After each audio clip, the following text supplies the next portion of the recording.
नमस्कार प्यारे बच्चों, मैं आरती चौहान आप सबका आरती एजुकेशन वर्ल्ड में स्वागत करती हूँ। बच्चों, आज की इस वीडियो में हम आपकी हिंदी विषय की जो कक्षा 9 की कार्यपत्रक आया है, कार्यपत्रक नंबर 27 और जिसकी दिनांक है 4 सितंबर 2020, उसको पढ़ेंगे, समझेंगे और सारे प्रश्नों के उत्तर भी करेंगे। चलिए शुरू करते हैं आज की वर्कशीट। देखिए, ये आपकी जो वर्कशीट आई है ना, ये व्याकरण से आई है, आपकी जो हिंदी में व्याकरण पढ़नी है। और व्याकरण में भी कौन सा टॉपिक? संधि। संधि होता क्या है, पहले तो ये समझिए। संधि का अर्थ होता है किसी चीज़ का मेल करना, योग कर लेना, मतलब या उसको हम समझौता भी बोल सकते हैं। संधि का अगर हम संधि करते हैं तो उसका होता है सम प्लस धी, है ना। इसका अर्थ होता है मेल। जब मेल या समझौता दो विचारों या दो चीज़ों का होता है तो इसका एक नया रूप बन जाता है ना।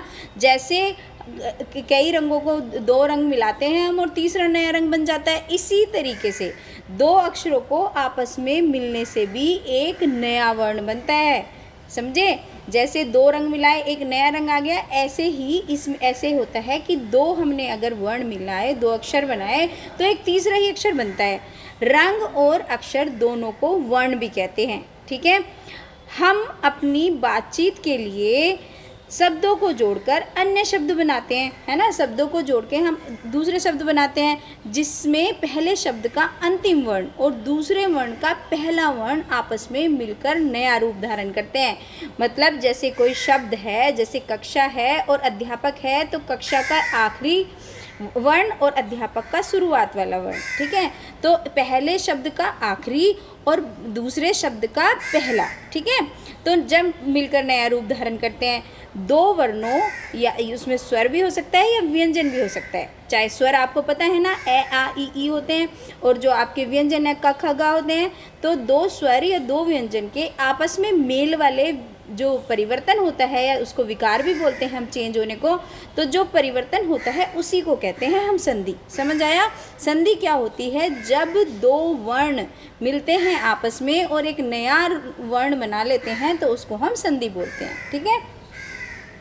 अब उनमें से कोई ना कोई परिवर्तन होता है और वही परिवर्तन संधि के नाम से जाना जाता है। जैसे सूर्योदय, है ना। जैसे सूर्य और उदय दो वर्ण हैं, दो अलग अलग शब्द हैं, और इन शब्दों में क्या हुआ, सूर्य और प्लस उदय कर दिया, मतलब सूर्य के साथ हमने उदय मिला दिया तो क्या बन गया? सूर्योदय, है ना।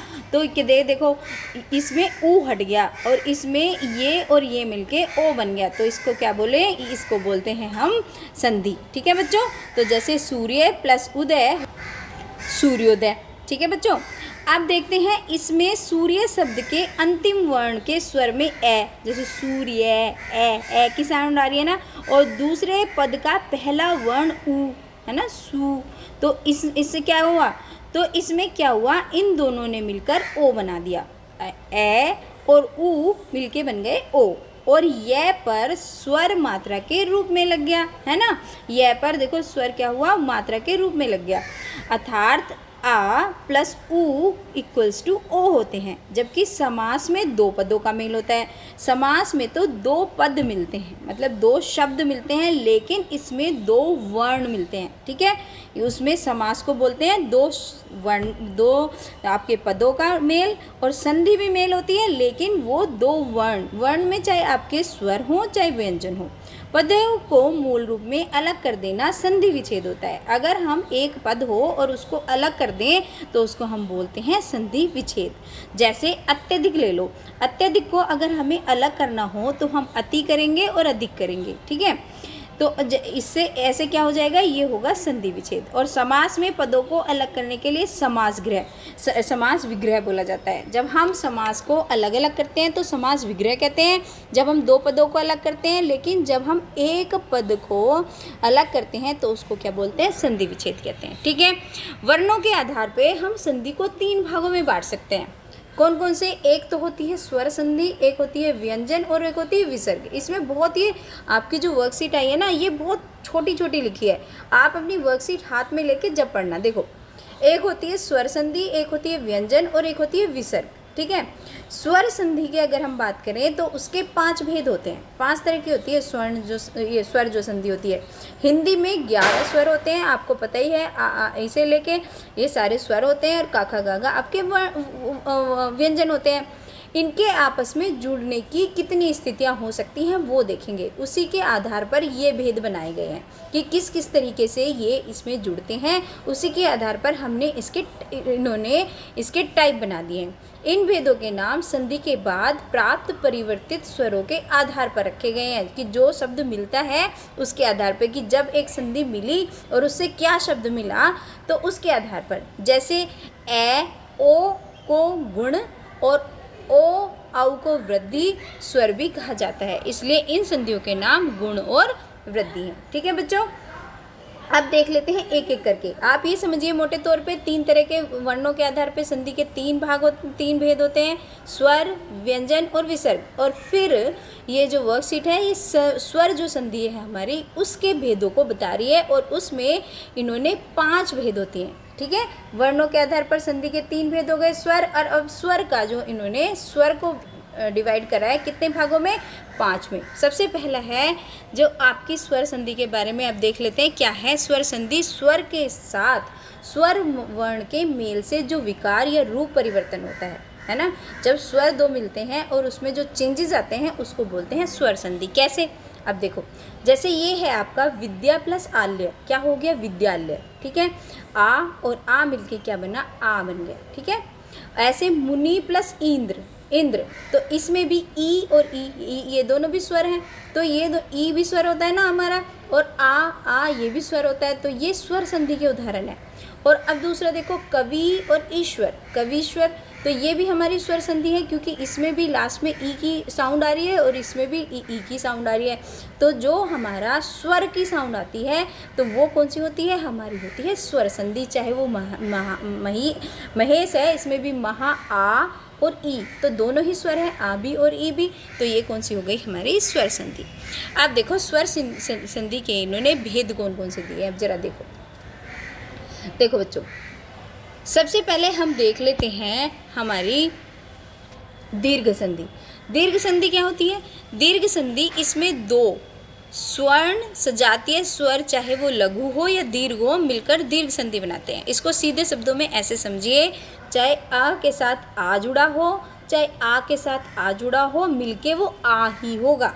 ठीक है, कोई सा भी आगे या पीछे हो सकता है, ए के साथ आ हो या आ के साथ ए हो या आ के साथ आ हो, वो सब क्या बनेगा, आ। जब उसको बनाएंगे तो वो आ बनेगा। जैसे भोजन अ और आ, तो इसका क्या बना, भोजना, आ बना ना, भोजनालय, तो ये क्या हुआ, ये आ बना। ऐसे ही विद्यार्थी देखो, विद्या जमा अर्थी, यहाँ आ था और यहाँ ए था, लेकिन बनाया क्या, आ, तो मतलब बड़ा वाला ही लगाएंगे हम, दीर्घ रूप भी लगाएंगे। ये नहीं लगाएंगे कि आ लगा दिया, ई लगा दिया, मतलब ई या आ या ऊ इनमें से लगेगा। ठीक है, जब 2 स्वरों का मेल होगा तो जो बड़ा वाला होता है वो बनेगा। ठीक है बच्चों, अब देखते हैं गुण संधि कौन सी होती है। गुण संधि को देख लीजिए। गुण संधि जो है हमारी, गुण संधि ए और आ के साथ ई, मतलब मिलने स्वर ही हैं, लेकिन वो तो एक से थे दोनों, ए के साथ आ मिल रहा था, ई के साथ ई मिल रहा था, इसमें ए आ के साथ ई मिलते हैं। तो फिर क्या जब ये दोनों मिल जाते हैं तो इनसे क्या बनता है, इनसे बनता है ए। ठीक है, ए, अगर ई ए आ के साथ ई मिलेंगे तो ए बनेगा हमारा, और ऊ के साथ ओ मिलेगा तो हमारा के ऊ के साथ ऊ मिलेगा इनके साथ, तो ए आ के साथ ऊ मिलेगा तो क्या बन जाएगा, ओ बन जाएगा, और री का मूल होने पर अर बन जाएगा। इसे कहते हैं गुण संधि। ठीक है, जब जैसे देखो ये, जैसे ये है देव, आ और इंद्र ई, आ और ई मिलके क्या हो गया, ए बन गया। ठीक है, तो इस तरीके से मतलब आ ए और आ के साथ हमारा ई या ऊ इनका जब मिलन होता है तो क्या होता है, तब बनती है हमारी गुण संधि। अब देखते हैं वृद्धि संधि। इसमें ए की मात्रा या ओ की मात्रा बनती है, इसका ये आपकी पहचान है। अब देखते हैं वृद्धि संधि कौन सी होती है। वृद्धि संधि क्या होती है, ए और आ का मेल ए और ए के साथ होने से, जब ए और आ का मेल तो होता है, लेकिन अब इसमें तो ई और ऊ के साथ हुआ था, इसमें ए और आई के साथ, ओ और औ के साथ अगर होता है तो ए और आई के साथ होगा तो आई बनेगा, ओ और औ के साथ होगा तो औ बनेगा। ठीक है, तो ये होती है हमारी वृद्धि संधि। इसकी पहचान अगर ये आ जाए तो इसमें दो मात्रा वाले शब्द मिलते हैं, या तो बड़ी ए या फिर औ। ठीक है, तो इसमें क्या हो गया, ये होती है वृद्धि संधि। चलिए अब देख लेते हैं हमारा ये कौन सी संधि है, यण संधि। यण संधि कौन सी होती है, इसमें ई ऊ तथा री का मेल अगर असमान स्वर से होता है तो ई का क्रम से य बन जाता है, ऊ का व बन जाता है और री का र बन जाता है। आप इसको ऐसे समझिए, जिस भी संधि में री बनता, ये क्या आपका क्या होता है, जिस भी संधि में आपका य या व या री बन जाता है वो होती है यण संधि। और वो किस किस से मिलके बनता है, ई ऊ से मिलके री के मेल से। ठीक है, आप देखो जैसे ये है, ये संधि है अनु प्लस इत, है ना, तो ऊ के साथ क्या बना, ई। ठीक है, तो अब ये क्या हुआ, इसका क्या बन गया हमारा, इसका बन गया हमारा, देखो ये यहाँ पे देखिए आप, अण्वित व बन गया, है ना, व बन गया, तो ये अलग बन गया ना शब्द, तो इसको क्या बोलते हैं हम, यण संधि बोलते हैं। जिसमें भी आप ये समझिए व या फिर री आए तो वो कौन सी संधि होती है, यण संधि होती है। अयादि संधि, अयादि संधि कौन सी होती है, जब ए और ए के साथ ओ और औ का मेल होता है और अन्य स्वर के साथ होने से ए में आए आओ या आओ, जिस भी संधि में ए आए आओ या आए बन जाता है वो होती है हमारी अयादि संधि। जैसे देखो ये देखो, भो प्लस अण, भुवन, तो ये कैसे बना, ये ए जो है हमारी छोटी ए और प्लस ए मिलके क्या बन गया, या बन गया। तो ये कौन सी संधि हो गई हमारी, ये हो गई अयादि संधि। ठीक है बच्चों, अब इसकी आई है एक्सरसाइज, इसमें कई सारे सबके एग्जाम्पल हैं, आप इसको पढ़ लेना। अब देखो इन्होंने बोला है संधि विच्छेद करिए और संधि का नाम बताइए।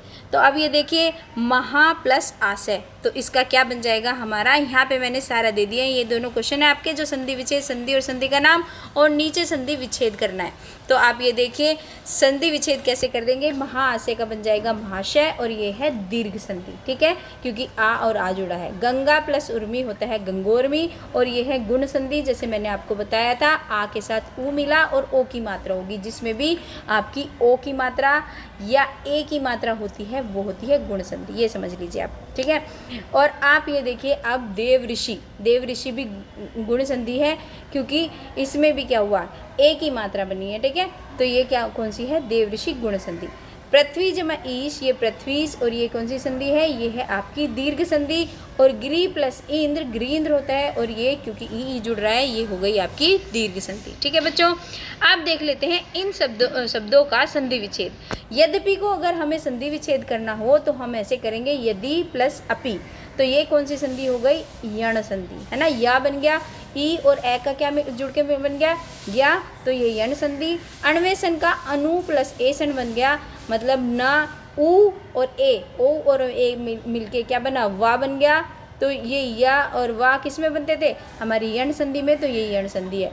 औषधि, क्योंकि मैंने बताया था आपको, जो वृद्धि संधि होती है उसकी क्या पहचान होती है, उसमें दो मात्रा आती हैं, चाहे तो ए की मात्रा हो चाहे औ की मात्रा हो, तो वो कौन सी होती है आपकी वृद्धि संधि। ठीक है, गिरीश में गिरी प्लस ईस, ये क्या हो गया, ये हो गई आपकी दीर्घ संधि, क्योंकि दोनों ई हैं और ई के जुड़ने से बड़ी ई बनी है, तो ये हो गई है आपकी दीर्घ संधि। ठीक है बच्चों, होपफुली कि आपको वीडियो अच्छा लगा होगा और आपको समझ में आई होगी संधि। अगर आपको थोड़ा सा डाउट रह गया है तो दोबारा देख लेना वीडियो को चाहे, लेकिन आपको बिल्कुल क्लियर हो जाएगा जब आप अपनी वर्कशीट करोगे।